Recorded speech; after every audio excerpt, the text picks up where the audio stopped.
세 번째 시간입니다. 내가 받은 구원이라고 하는 제목으로 말씀을 가지고 은혜 나누며 함께 기도하려고 합니다.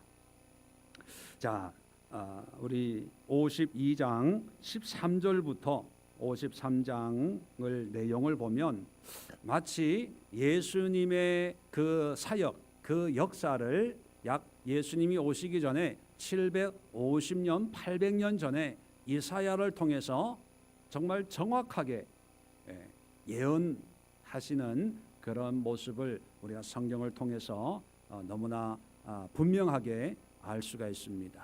하나님께서 타락한 유다를 회복하기 위해서 계속해서 말씀을 하시고 또 이사야를 보내서 하나님의 뜻은 이러하니까 하나님께로 돌아와라.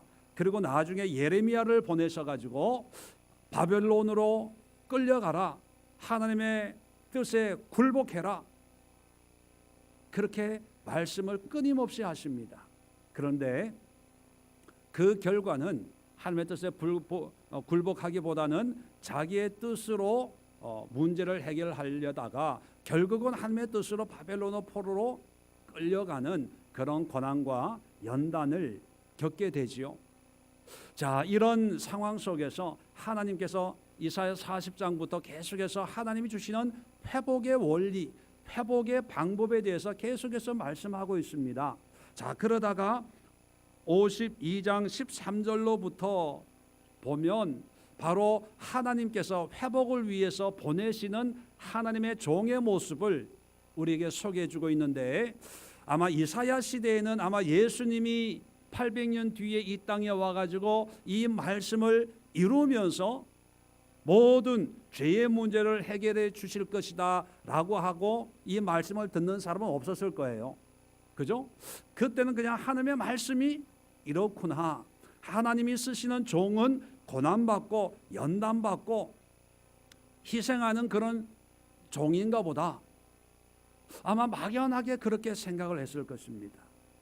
그런데 우리는 너무나 분명히 알고 있습니다. 그리고 이 말씀이 예수님으로 말미암아 역사적으로도 영적으로도 완전하게 1.1획도 어김없이 선포되었고 성취되었고 이루어졌다는 것을 우리는 역사적으로 확인을 할 수가 있는 거죠, 우리한테는.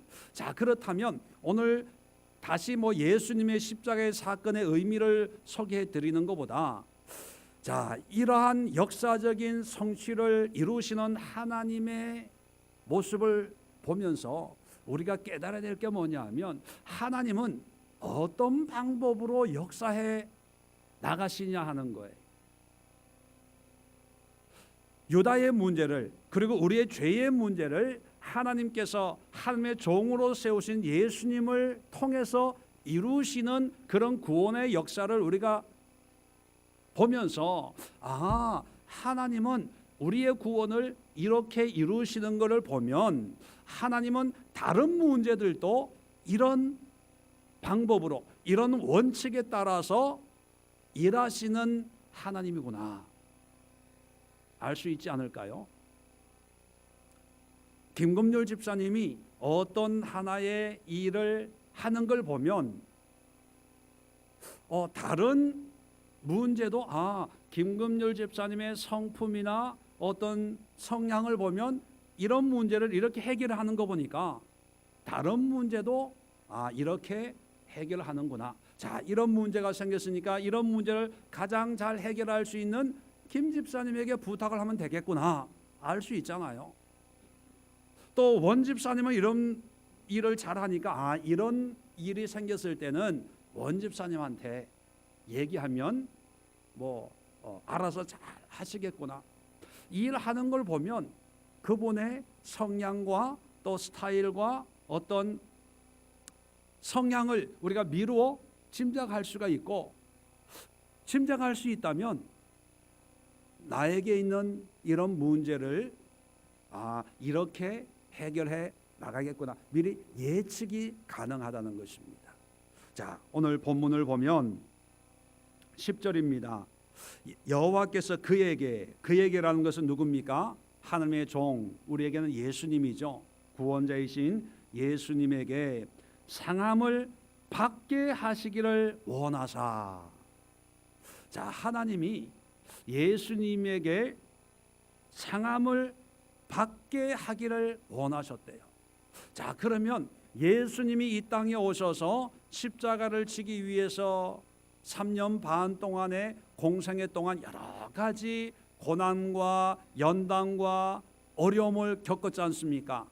그리고 십자가를 지시면서 골고다 언덕에 올라가면서 재판을 받으시고 채찍에 맞으시고 십자가의 고난과 고초를 당한 것은 곧 누구의 뜻이라고요? 하나님의 뜻이에요. 자, 그러면 왜 하나님은 하나님의 종으로 오신 예수님에게 고난을 주기를 원하셨을까요? 이걸 알아야 우리 인생의 문제가 풀리는 거예요. 왜 예수님에게 고난을 주셨을까요? 그에게 상함을 받게 하기를 원하셨대요. 그래서 52장 13절 보면 하나님의 종으로 오는 분인데, 하나님의 메신저인데, 하나님의 일꾼인데, 우리에게는 하나님의 아들인데, 보면 상하였고 나은 게 없고 고운 모양도 없고 흠모할 만한 아름다운 것도 멸시천대, 계속해서 고난, 질고, 환난, 연단 이런 의미의 내용들만 쭉 연결돼요. 왜 예수님에게 고난을 주시기를 기뻐하셨을까? 그 이유는 뭐냐면, 회복은 뭐로부터 회복입니까? 문제 자체로부터의 회복이 아니라 그 문제를 이야기한 근본적인 문제가 뭐냐면 죄의 문제라는 거예요. 바벨론의 문제가 아니라 뭐의 문제요? 불순종의 문제, 불순종의 문제. 유다의 예루살렘의 현실은 바벨론의 공격이 있고 아수르의 공격이 있고 여러 가지 사회적인 문제들이 있는데, 그 문제들의 해결책이 돈의 문제가 아니고 경제의 문제가 아니고 군사력의 문제가 아니고 외교력의 문제가 아니라 근본 문제는 뭡니까? 하나님의 말씀에서 떠난 삶이거든요. 신앙적인 불순종과 타락, 다시 말하면 죄의 문제예요. 자, 죄의 문제, 죄를 해결하기 위해서는 뭐가 있어야 된다? 피 흘림이 있어야 되는 거예요. 피 흘림이 없으면 뭐도 없다? 사하심도 없다. 그래서 피를 흘려야 돼. 피를 흘린다는 것은 고난받아야 되고 죽어야 돼요. 피의 속죄를 원합니다. 물론 하나님이 피를 좋아하는 분이어서 피를 요구하는 게 아니에요. 피 흘림이 없으면 사함이 없다는 것은 뭐냐면, 하나님이 피를 좋아하시는 하나님이라는 의미를 강조하기 위함이 아니라 죄의 심각성을 얘기하기 위해서요. 죄라고 하는 것은 죽지 않으면 해결받을 수가 없다는 거죠. 그만큼 죄가 무섭다는 것을 상징적으로, 상대적으로 표현하기 위해서 피 흘림을 요구하고, 결국은 구약의 짐승의 피를 통해서, 짐승의 죽음을 통해서 우리의 죄를 대속하시기를 원하신 거예요. 그래서 여러분, 오해하지 마세요. 하나님은 죽는 걸 원하시고 피 흘리는 걸 원하시고 끔찍한 걸 원하시는, 아주 어떤 면에서는 잔인한 하나님의 의미가 아니라 죄가 그만큼 끔찍한 거예요. 죄가 그만큼 무서운 거예요. 죄지면 결국은 내가 죽어야 되는구나, 그걸 처절하게 깨닫도록 하기 위해서 짐승을 잡으라 그러고 각을 뜨라 그러고 태우라 그러고 기름을 불에 태우라고 가죽을 벗겨서 거름과 똥을, 내장을 짐 바깥에 버려라, 이렇게 정말로 귀찮을 정도로, 끔찍할 정도로 우리에게 요구하시는 겁니다. 그것은 죄가 그만큼 무섭다는 거죠. 자, 그런데 죄가 이렇게 무섭기 때문에 하나님은 하나님의 종으로, 결국은 하나님의 아들, 더 나아가서는 하나님 자신이 이 땅에 오셔서 한 일은 고난 받는 거예요. 자, 그런데 그 고난의 의미를 오늘 본문에 보면요. 자, 상함을 받게 하시길 원하사 질고를 당하게 하셨은즉 그의 영혼을 속건 제물로 드리기에 이르면 그가 씨를 보게 되며, 씨를 보게 된다는 것은 후손을 보게 된다는 거예요. 후손을 보게 된다는 것은 많은 믿음의 자녀들을 갖게 된다, 이런 뜻입니다. 그리고 그의 날은 길 것이요 영원하다는 겁니다. 또 그의 손으로 여호와께서 기뻐하는 뜻을 성취하리로다. 죄의 문제를 극복하고 완전한 회복을 이룰 수 있다는 거예요. 자, 여기서 중요한 단어가 그 영혼을 속건 제물로 드리기에 이르면, 속건 제물 여러분 들어보셨어요? 우리가 익히 알고 있는 것은 예수님은 우리의 화목 제물이다.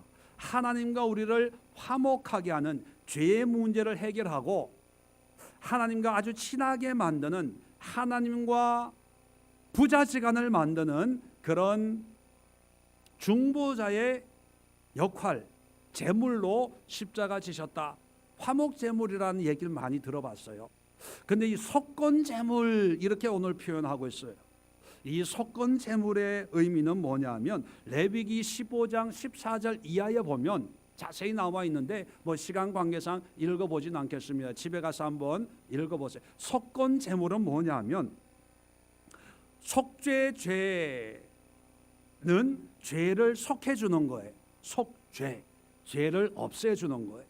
근데 속건 제물은요, 죄만 없애주는 것이 아니라 그 죄에 대한 대가, 배상을 지불하는 제사가 속건 제물이에요. 다시 말하면 하나님 앞에 부지불식 가운데 내가 범죄했어요. 또 어떤 경우에는 다른 사람에게 물질적인 손해를 입혔어요. 어떤 성물을 뭐 깨뜨렸다든지 어떤 상하게 했어요. 그러면 거기에 합당한 배상을 하는 게 속건제. 그 배상을 위해서 드려지는 제물이 속건 제물입니다. 다시 말하면 예수님의 이 고난은 뭐냐면, 죽으심은 뭐냐면 우리가 지은 죄에 대한 뭐라고요? 배상이에요. 배상. 개념을 잘 정리하세요. 속죄제는, 속죄를 위한 제물은 하나님과 나와의 관계를 회복하는 거예요. 그죠?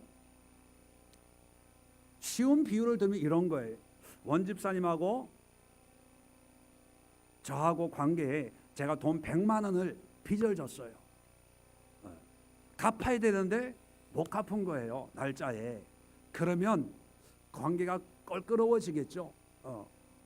껄끄러워져서 안 되겠다 기도하는 가운데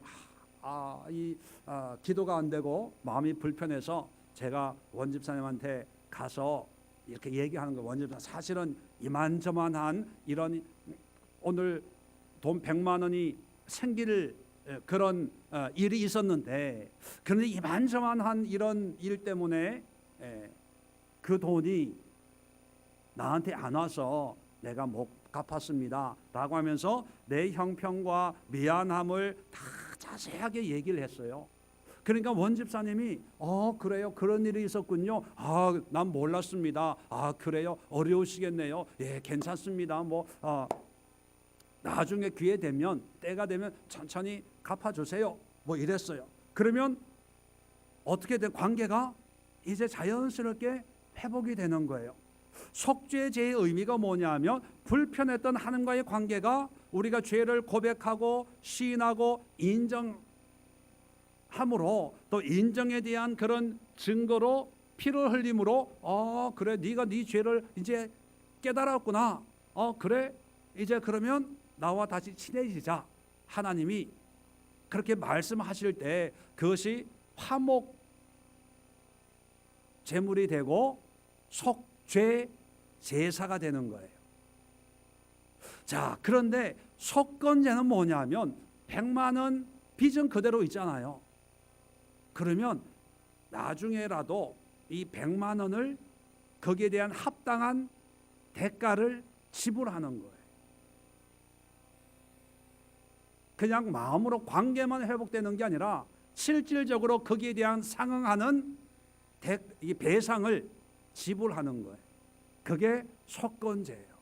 자, 그러면 예수님이 이 땅에 오신 것은 우리의 죄를 속하기 위해 왔어요.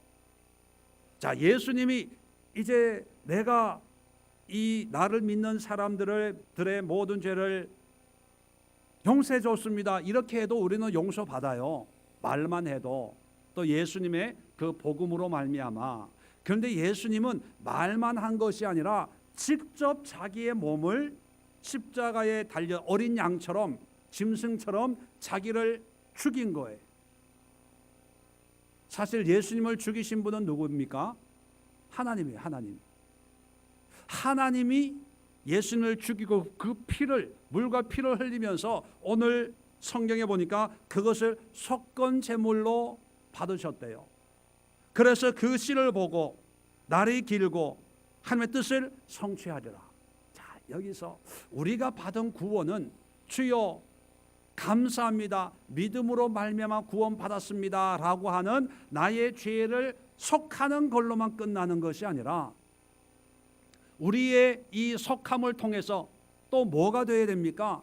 속건 제물의 삶을 살아야 돼요. 이게 하나님의 뜻이거든요. 공의의 하나님. 그러면 우리가 이런 이해를 가지고 있어야 돼요.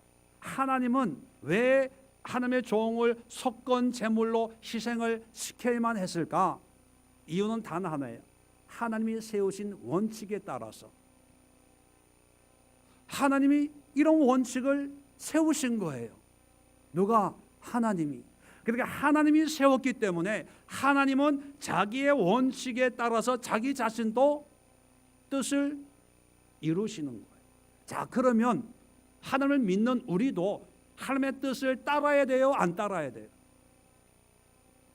따르는데 우리의 뜻, 긴가민가하는, 아마 하나님은 이럴 거야 라고 하는 추측으로 따라야 됩니까? 아니면 성경에 분명히 기록되어 있는 하나님의 원리와 원칙과 뜻에 맞는 그런 신앙의 삶으로 따라야 됩니까? 네. 그런데 일반적으로는 자기 뜻, 자기 생각. 어떤 경우에는 자기 뜻에 하나님이 따라오기를 바라고 신앙생활을 해요. 하나님, 나 이걸 원하니까, 이런 게 좋으니까. 우리가 받은 구원은요, 하나님이 세우신 원칙에 따라 구원을 받았어요. 그 의미는 뭐냐면 구원받은 사람은 하나님의 뜻을 이루는, 다시 말하면 하나님의 원칙을 알고 그 원칙대로 사는 사람이 구원받은 사람이에요. 왜 하나님이 우리를 구원했습니까? 너희 뜻으로, 너희 원칙으로 살지 말고 내가 세운 원칙으로 살아라. 그걸 위해서예요. 왜요? 인간이 세운 원칙으로 살면 결국 멸망하니까 하나님의 심판받게 받을 수밖에 없기 때문에. 자, 그래서 우리가 받은 구원의 의미를 오늘 말씀을 통해 들여다보면, 하나님은 하나님의 세우신 원칙에 따라서, 또 다른 말로 표현하면 하나님의 말씀에 따라서 일하시는 분이구나. 그렇다면 우리가 하나님의 원칙, 하나님의 말씀대로 살고 말씀대로 구하고 말씀대로 신앙생활하면 하나님은 말씀에 기록되어 있는 모든 은혜와 모든 뜻과 모든 것을 원칙대로 하시는 분이시구나. 신앙은 수학이 아니라 산수예요. 그냥 말씀대로 집어넣으면 결과는 말씀대로 나오는데, 문제는 뭐냐면 우리가 말씀대로 하나님의 뜻대로 살지 못해서 여러 가지 문제가 생기는 거예요. 사실은.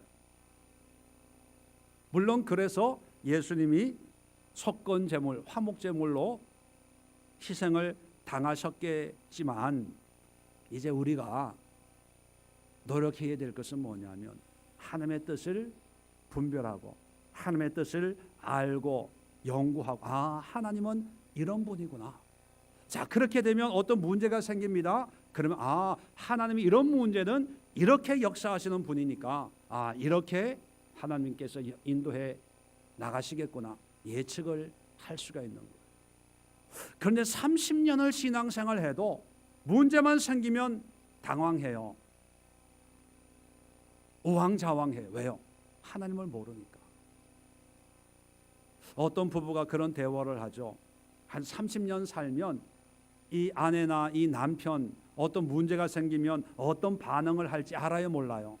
알아요. 그래서 화낼 거는 일부러 얘기 안 하고 숨기고, 좋아하는 것은 또 이렇게 해요. 왜? 아니까. 왜? 경험했으니까. 그런데 사람의 마음도 그렇게 맞추는데 왜 10년 20년 어떤 분은 모태신앙이라고 평생을 하나님을 섬기고 믿고 사는데 왜 그렇게 하나님의 마음을 몰라주는지, 왜 하나님의 마음을 그렇게 못 맞추는지, 왜 그렇게 하나님을 몰라주는지 답답해요. 저도 중간에 예수 믿어서 한 30년 믿었거든요. 벌써. 근데 조금씩 아, 하나님은 이런 문제는 이렇게 역사하시겠구나.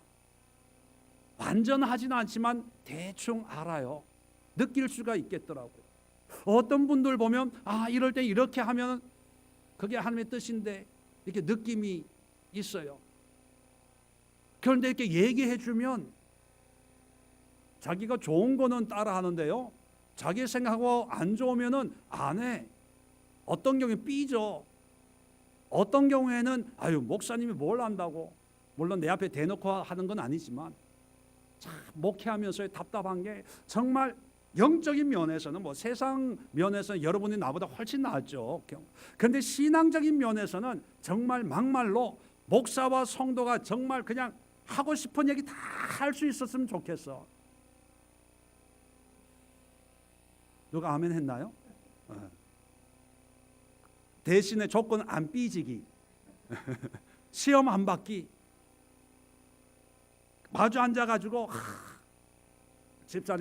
집사님은 맞는지 안 맞는지는 집사님이 판단하시고, 내가 볼 때는 하나님께서 집사님이 이렇게 하고 집사님의 문제가 이거고 이런 걸 좀 고치고 이렇게 좀 하고 이렇게 한번 해보세요. 지금 집사님의 영적인 상태가, 그리고 삶의 모습이 하나님 앞에 이런 모습 저런 모습이 있는데 한번 이렇게 한번 해보세요. 내가 볼 때는 집사님은 이런 수준입니다. 이거밖에 안 돼요. 막 이 속에 있는 걸 막. 그런데 못해요. 왜? 시험 받고 삐지고 오해하니까. 그리고 이걸 이해를 못하니까 왜 내가 그렇게 해야 돼요?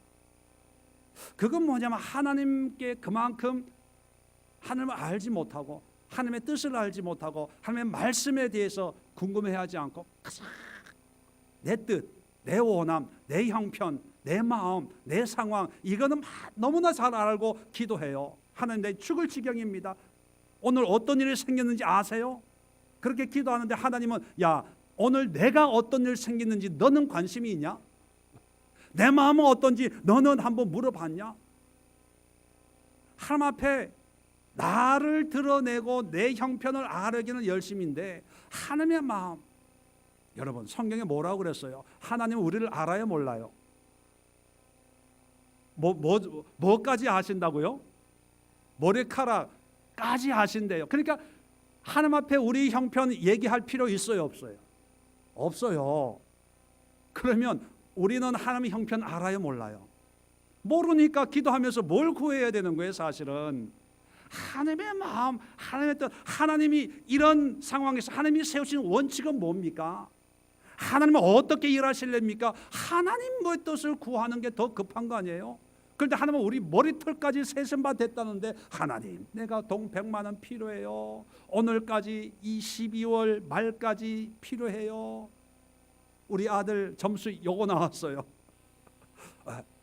뭐 이래야 돼요. 또 취업해가지고 내년에 시집 가야 돼요. 장가 가야 돼요. 직장 구해야 돼요. 월세가 몇 달 밀렸는데 언제까지 안 하면 이사 가야 돼요. 여러분, 하나님이 아실까요? 모르실까요? 아는데 왜 얘기해요? 네. 하나님이 어떤 분인지 모르니까 그러는 거예요. 하나님은 원칙대로 말씀대로 일하시는 거예요.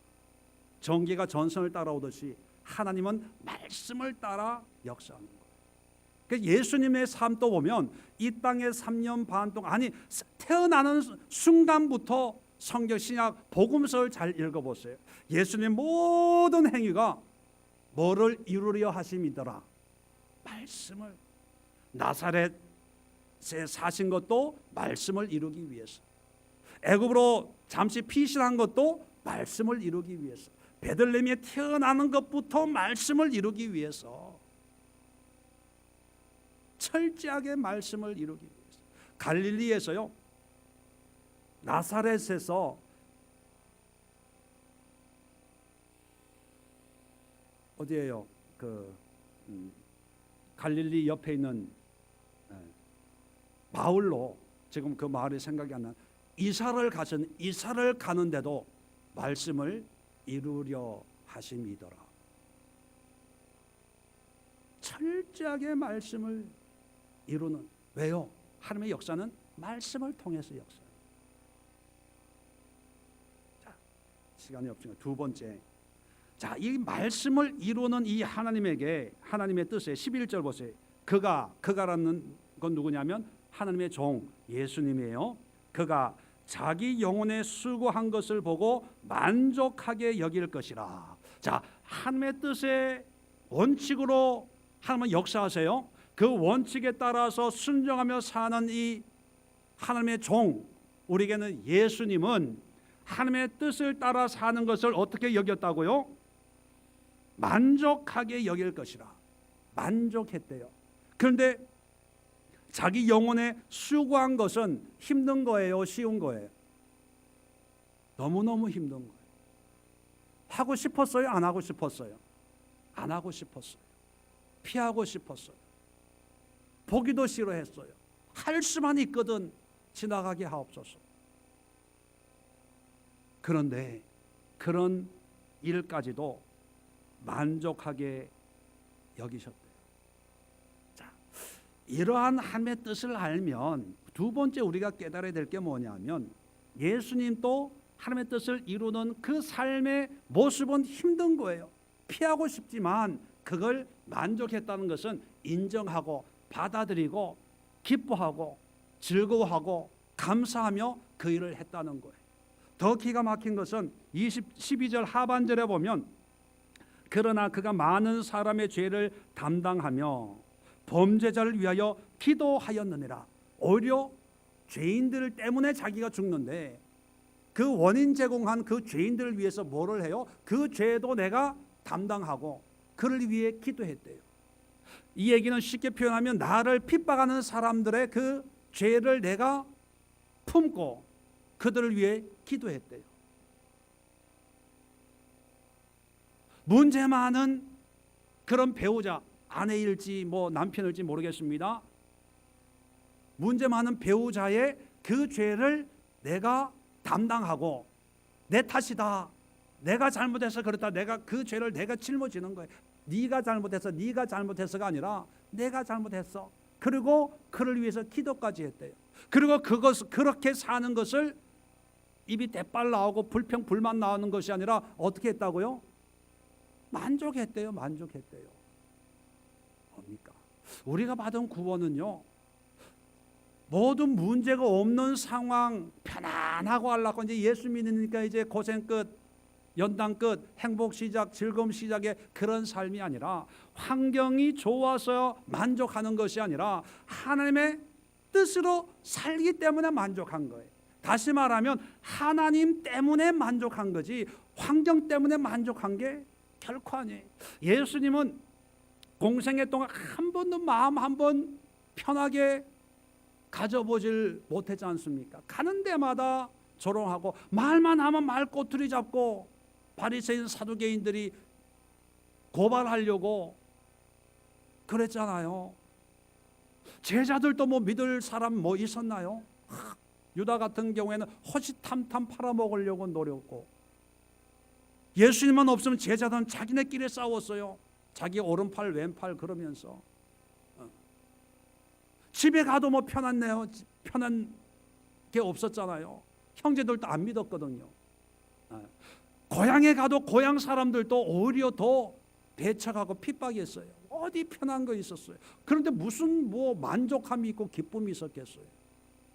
예수님의 기쁨은요, 하나님으로 말미암는 기쁨이에요. 그러면 우리가 받은 구원의 삶이란 뭐냐 하면, 구원받았기 때문에 하나님께 내 삶을 좀 더 낫게 만들어 주실 거야. 그래서 좀 낫고 11주 했더니만 뭐 사업이 잘 되고, 하나님을 위해서 뭐 헌신했더니만 하나님께서 우리 가정을 뭐 회복시키고, 그런 현상들은 부수적인 거고, 그런 것 때문에 더 기뻐하고 즐거워하고 만족한 삶이 아니라 오직 하나님 때문에 만족한 삶을 살면서 오히려 나를 핍박하는 사람들의 그 허물을, 그래 내 탓이다, 내가 품어야지, 내가 감싸야지, 내가 이해해야지. 이해가 안 되지만 왜요? 왜 그래야 됩니까? 하나님은 뭘로 일하신다고요? 하나님의 뜻으로, 하나님의 말씀으로, 하나님의 원칙으로. 근데 그 원칙을 자꾸 내가 바꾸려고 그래요. 바꾸려고. 하나님 너무 하는 거 아니에요? 이럴 땐 좀 이렇게 해주세요. 하나님, 나는 도저히 이해가 안 돼요. 참을 만큼 참았어요. 이렇게 바꿔주세요. 자꾸 하나님하고 밀당하고 하나님하고 씨름하는 거. 근데 만족함은요, 환경에, 내가 원하는 그런 환경, 그런 사람 때문에 내가 만족하는 게 아니라 하나님 때문에 만족하는 거예요. 그래서 우리가 받은 구원이 기쁘고 즐겁고, 오늘 하루 살아도 오늘 이 하루에 정말 모든 감사와 감격이 있는 이유는 오늘 하루가 하나님이 나에게 주신 거기 때문에.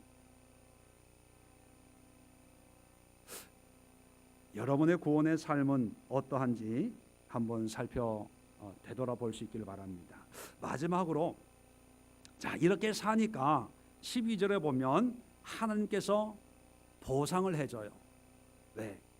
하나님의 원칙은 하나님 앞에 헌신하고 수고하면, 대가 지불했으면 반드시 거기에 결실, 열매가 있거든요. 자, 12절에 보세요. 그러므로 내가 하나님이에요. 그에게, 하나님의 종에게 존귀한 자와 함께 몫을 받게 하며, 자, 자기 몫을, 보상, 상급이 있다는 거죠. 강한 자와 함께 탈취한 것을 나누게 하리니, 자, 전리품을 가질 수 있는 특권을 준다는 거죠. 이는 왜 이렇게 하냐? 이유입니다. 그가 자기 영혼을 버려 사망에 이르게 하며 범죄자 중 하나로 헤아림을 받았음이니라. 뭡니까? 한마디로 얘기하면 하나님의 뜻에 순종해서, 비록 세상에서는 죽고 또 사람들의 조롱 받아가지고 죄인의 모양과 모습으로 십자가 달렸지만, 이런 대가를 지불 하나님의 뜻에 수고하고 헌신했더니만 하나님께서 몫을 주고 탈취한 것을 나누게 한다. 다시 말하면 거기에 대한 합당한 보상이 있다는 것. 다시 말하면 여러분, 믿음의 수고와 헌신에는 반드시 그게 대가가 있어요. 대가가 있어요. 그러니까 세상에는 뭐가 투자하면 투자금을 회수할 수 있을지 없을지 모르는 거예요. 손해 볼 수도 있는 거예요. 그죠? 그런데 하나님에게는 손해 볼 게 없는 거예요. 손해 볼 게. 거기에 대한 분명한 보상을 하세요. 왜요? 이게 하나님의 원칙이에요. 성경을 창세기부터 요한계시록까지 한번 읽어보세요. 하나님이 끊임없이 순종해라, 헌신해라, 내게 돌아와라, 내게 바쳐라, 내게 나와라, 그렇게 얘기합니다. 이유는 뭐냐면 내가 너를 복되게 하겠다는 거죠. 회복시키겠다는 거예요. 좋은 곳으로 주겠다는 거예요. 하나님이 세우신 원칙은 뭐냐면 공짜 일방적으로 대접받기를 원하시고 영광 받기를 원하시고 섬김을 받기를 원하시는 그런 하나님이 아니라 세우시는 원칙이 뭐냐면 너희가 나를 하나님으로 인정하면 나는 너희를 나의 백성으로, 나의 자녀로, 나의 아들로, 나의 상속자로 인정하겠다. 그걸 약속을 했어요. 약속한 게 구약은 구약. 약속할 때 약이에요. 신약 시대 예수님으로부터 약속을 우리는 신약. 그러면 구약과 신약을 다 합치면 뭐예요? 한마디로 얘기하면 약속이 약속. 약속은 뭐예요? 상대방이 서로를 신뢰하는 거예요. 신뢰해가지고 그 약속대로 하면 한쪽에서는 그 행함을 보고 약속대로 그냥 하는 거예요. 약속대로. 그러면 신앙생활은 뭐냐 하면 간단해요. 하나님의 약속을 내가 지켜내는 거예요. 하나님은 나에게 어떻게 하실까? 하나님은 나에게 구원을 주실까? 천국을 인도하실까? 뭘 할까? 하나님의 해야 될 일은 하나님 앞에 맡기고 내가 할 일만 하면 돼요. 그런데 우리는 내가 할 일 때문에 고민을 해요. 하나님이 하실 일 때문에 기도하고 몸부림쳐요. 우리의 기도가 거의 대부분이 누가 할 일을 기도하는 거예요. 그런 기도 들으면서 하나님이 100% 응답을 하세요. 뭐라고 응답하십니까? 야, 그건 내가 할 일이야. 내 일을 가지고 네가 왜 고민을 하냐? 그죠? 하나님, 이 일이 이렇게 되어져야 됩니다. 그런 기도를 많이 하잖아요. 기도한다는 그 의미가 뭐냐면 하나님 이렇게 해주세요라는 거 아닙니까? 하나님 해주세요라는 것은요, 하나님이 그냥 하세요. 약속대로 우리가 행하기만 하면. 예수님은 결국은 십자가에 돌아가셨어요. 그런데 다시 살아나셨어요. 부활하시고 승천하시고 다시 하나님 보좌 우편에 하나님 자리로 다시 돌아가셨어요. 자, 그러면 예수님만 그런 특권을 누렸을까? 성경에 보면 그게 아니라는 거예요. 모든 믿는 자에게 주시는 하나님의 은혜라는 겁니다. 자, 그래서 우리가 신앙생활하면서 이 어렴풋하게 신앙생활에 대해서 지식을 가지고 있고 어렴풋한 그런 신앙생활을 하다 보니까 자꾸 이게 헷갈려요. 헷갈리는 가운데 대표적인 게 뭐냐면 하나님의 은혜라는 것입니다. 은혜. 이 은혜를 일반적으로 하나님이 값 없이 주는 무조건적인 그런 사랑 또는 호의다. 그래서 이 은혜의 의미를 그렇게 생각을 하기 때문에 오늘도 그냥 아무 한 것이 없어도 하나님이 은혜를 주시겠지. 오늘 예배에 은혜 주시겠지. 나의 기도에 은혜 주시겠지. 나의 삶에 하나님의 은혜가 임하겠지.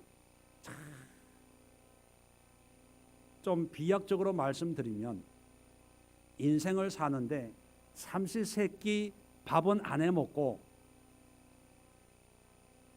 마트 시시코너로 생계를 살아가는 사람, 좀 비유가 좀 너무 심합니까? 삼시세끼 밥은 집에서 안 해먹고 밥 먹을 때 되면 시시코너 찾는. 왜? 은혜. 안 사도 그냥 묻지도 따지지도 않고 그냥 먹는. 그런데 그 시시코너는요, 그냥 배불리 먹을 수 있는, 한 개, 두 개로 끝나는 게 아니라 그런 형국의 신앙생활을 하는 사람들이 많아요. 은혜라는 그 의미 속에 갇혀가지고. 그런데 여러분, 그 은혜는 어떤 은혜입니까? 평생 공짜 무조건적으로 주는 그런 은혜만 먹고 살아라가 아니라 하나님의 구원에 합당한 삶을 살 수 있도록 인도하시는 은혜예요. 다시 말하면 정말 하나님이 보실 때 안타깝고 안 돼가지고 그래 내가 그냥 이런 은혜를 줄게. 우연한 기회에 예수 믿게 하고, 우연한 기회에 교회에 오게 하고, 우연한 기회에 기도했는데 응답되게 하고, 어떻게 뭐 하나님 앞에 한 것도 없는데 하나님께서 좋은 뭐 여러 가지 그런, 근데 그게 목적이 아니라는 거예요. 그걸 통해서 하나님이 이런 하나님이시구나, 이렇게 인도하는구나, 이걸 깨닫고 그 깨달음 통해서 그렇게 살아내는 거예요. 비록 힘들고 어려워도 11절에 얘기하고 있는 것처럼 수고의 영혼에 수고한 것을 보고 내가 만족하는. 그래 오늘도 믿음으로 살았어. 힘들고 어려운데 기도하며 살았어. 나 수고했어. 하나님 나 이쁘지요.